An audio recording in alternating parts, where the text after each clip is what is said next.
राधे राधे, जय भगवान, जय श्री कृष्ण और हर हर महादेव।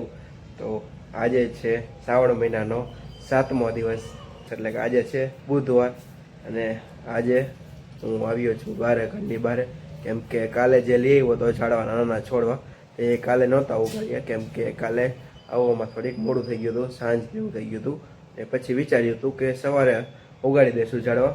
તો અત્યારે એ જ કરવાના છે કે ઝાડવા ઉગાડી દેવાના છે। તો મારી પાછળ જોઈ શકો છો, તો અત્યારે પેલા ઝાડવાને જ્યાં અત્યારે ઉગાડવાના છે એ જગ્યાએ અત્યારે શિફ્ટ કરી દઈશું, પછી ત્યાંથી ઉગાડવાની પ્રોસિજર ચાલુ કરી દઈશું।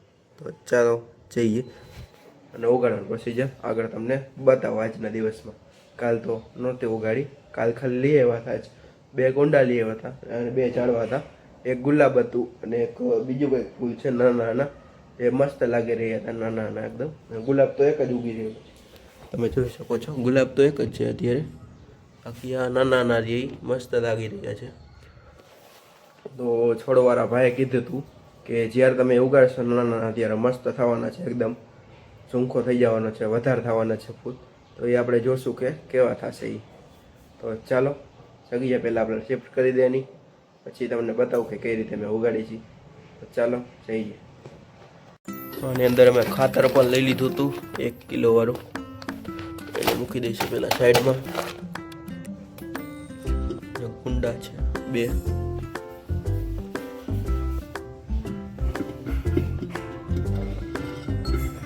એક કુંડું રાખી દઈશું અહીંયા તુલસી કેરાની એક્ઝેક્ટ બાજુમાં, અને બીજું લેવાઈશું આપણે, બીજાની અંદર ગુલાબ છે તો એ પેલા બહાર કાઢી લઈશું।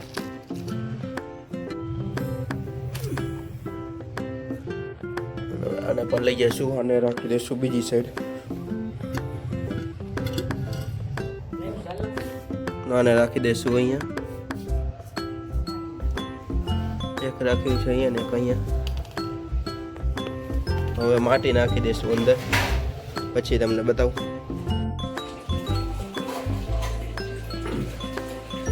તો ચાલો સૌથી પહેલા એક માટીને આ કુંડાની અંદર નાખી દઈશું આપણે પહેલા।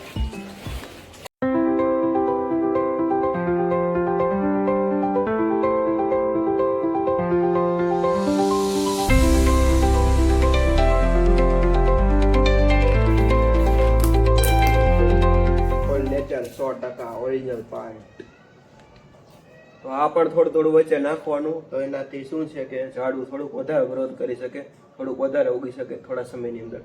તો એટલા માટે આ પણ લીધું છે, 1 kg વાળું લીધું છે અમે।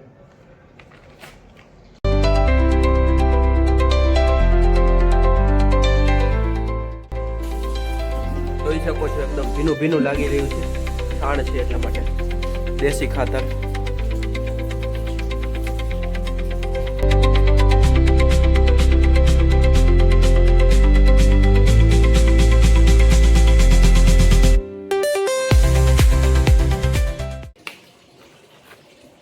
થોડું પાછું નાખી દઈશું, થોડું ખાતર।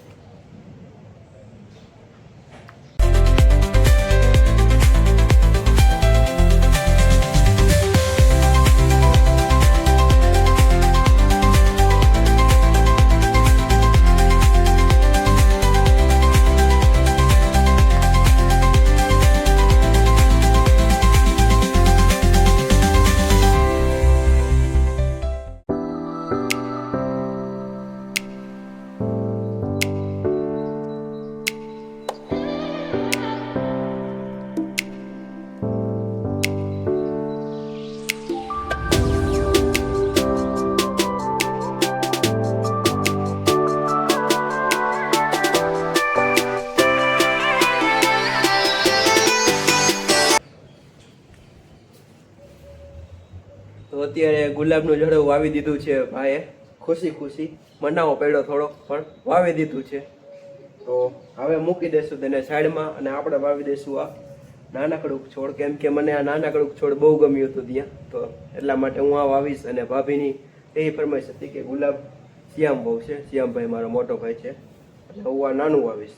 તો ચાલો હવે આપણે નાનું વાવી દઈશું, મોટું તો આપણે સાઈડમાં મૂકી દઈશું અત્યારે વાવીને।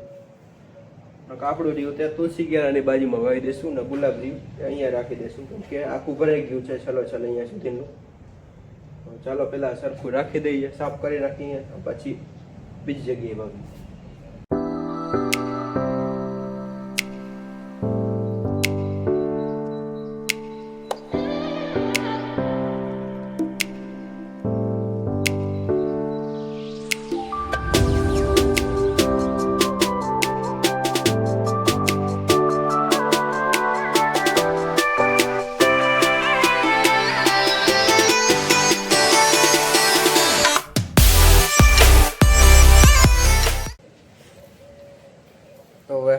તો હવે આપણા છોડવાને પાણી પાઈ દઈશું કેમ કે થોડીક આની અંદર પ્રોબ્લેમ આવી હતી ઉગાડવામાં, થોડી કાપીને કેમ કે હતું આ પ્લાસ્ટિકનું એટલા માટે થોડીક પ્રોબ્લેમ આવી હતી કાપવા માટે.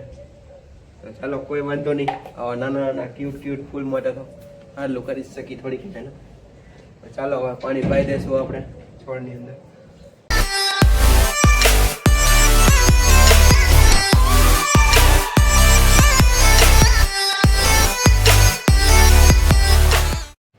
માથે પાણી સાઈટું હોય ને જરીક, હજી તો એક દી થયો છે એનો. આ મસ્ત ના થાય છે, હજી થાય છે ને જોરદાર કે દેખાવે એવા હે. ટોટલ અત્યારે મેં 2 ફૂલ વાવી દીધા છે. એક છે જે ગુલાબનું છે, લાલ ગુલાબ, અને બીજું છે તે કલાંજોનું છે જે વિદેશનું ફૂલ છે. તો એકદમ મસ્ત લાગી રહ્યું છે જે વિદેશનું ફૂલ છે તે.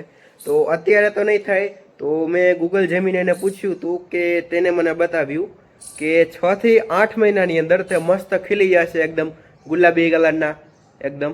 તો એ પણ હું તમને બતાવીશ મારા વ્લોગની અંદર. અને ગુલાબ તો તમને ખબર જ છે કે 6 થી 8 મહિના અંદર એ પણ ફૂલાઈ જશે, તો એ પણ હું તમને બતાવીશ દરરોજ. તો ચાલો હવે આ વ્લોગને આપણે થોડોક આગળ વધાવશું કેમ કે આજે છે 7મો દિવસ એટલે કે સાતમ છે આજે. તો મારા વ્લોગની અંદર છેલ્લા સુધી જોડાયા રહેજો કેમ કે આખો શ્રાવણ મહિનો કાંઈક સ્પેશિયલ રહેવાનું છે મારા વ્લોગની અંદર. તો તમને કાંઈક ને કાંઈક નવીન જોવા જડવાનું છે, કાંઈક નવીન જાણવા જડવાનું છે મારા વ્લોગની અંદર. તો ચાલો જઈએ. તો અત્યારે જમીને મસ્ત રીતે અત્યારે બેસી ગયો તો દુકાને કેમ કે તમે સવારે જોયું મારા વ્લોગની અંદર આગળ કે અમે કેવા 2 છોડવા અમે ઉગાડ્યા. તો એમાં બહુ બધો ટાઈમ લાગ્યો એટલા માટે મેં થોડુંક ફૂલ મોશનમાં જવા દીધું 7x થી 10xની સ્પીડની અંદર. તો કેમ કે નકર થઈ ગયો તો મોટો વિડીયો, મેં સ્ટેન્ડ પર રાખેલો હતો એટલા માટે મોટો વિડીયો થઈ ગયો હતો એટલા માટે મેં જવા દીધું ફૂલ સ્પીડની અંદર. તો 2 છોડવા હતા, એમાં હતું એક કોલાન્ઝો કરીને જે બાયણેનું વિદેશની કંપનીનું છે, વિદેશનું છે છોડ. એ મસ્ત લાગી રહ્યું હતું, એકદમ ક્યુટ નાનું હતું. તો જ્યારે પણ એ થશે ત્યારે એકદમ મસ્ત રીતે દેખાવાનું છે. એ જરૂરથી હું તમને મારા વ્લોગની અંદર બતાવીશ. અને બીજું હતું તે રેડ ગુલાબ હતું, એ તો તમને બધાને ખબર જ છે. ઓલું એક નવું ઝાડવું લાગતું હતું, નવીન છોડ લાગતું હતું. તો વિચાર્યું કે એ લઈ લઈએ આપણે એમ કે મસ્ત લાગી રહ્યું હતું. તમે પણ આગળ વિડીયોની અંદર જોયું તો તમે જરૂરથી કોમેન્ટ કરી દેજો એના વિશે. નવા ઝાડવા હજી અમે લઈ આવવાના જ છીએ. તો એવો વિચાર છે કે અમારી ઘરની બધી બાજુ અમે ઝાડવા બધા વાવી દઈએ. અહીંયા પછી મેળીના જે બધા પગથિયા છે ત્યાં બધી જગ્યાએ અમે ઝાડવા વાવી દઈએ, નાના નાના છોડવા. તો મસ્ત લાગે ઘર એકદમ લીલું છમ જેવું. તો એના માટે તમે જલ્દીથી મને કહો. તો જ્યારે પણ 200 સબસ્ક્રાઈબર મારા કમ્પ્લીટ થશે ત્યારે વળી પાછું એક છોડ લઈ આવશું. તો તમે જરૂરથી કોમેન્ટની અંદર જણાવી દેજો કે કયું છોડ ત્યારે લઈ આવું. તો ત્યારે તે છોડવું લેતો હોઈશ ચોક્કસથી. ચાલો અત્યારે તો બાય બાય તમને કહી દઉં છું, થોડીક વાર પછી મળીએ તમને. ચાલો બાય બાય.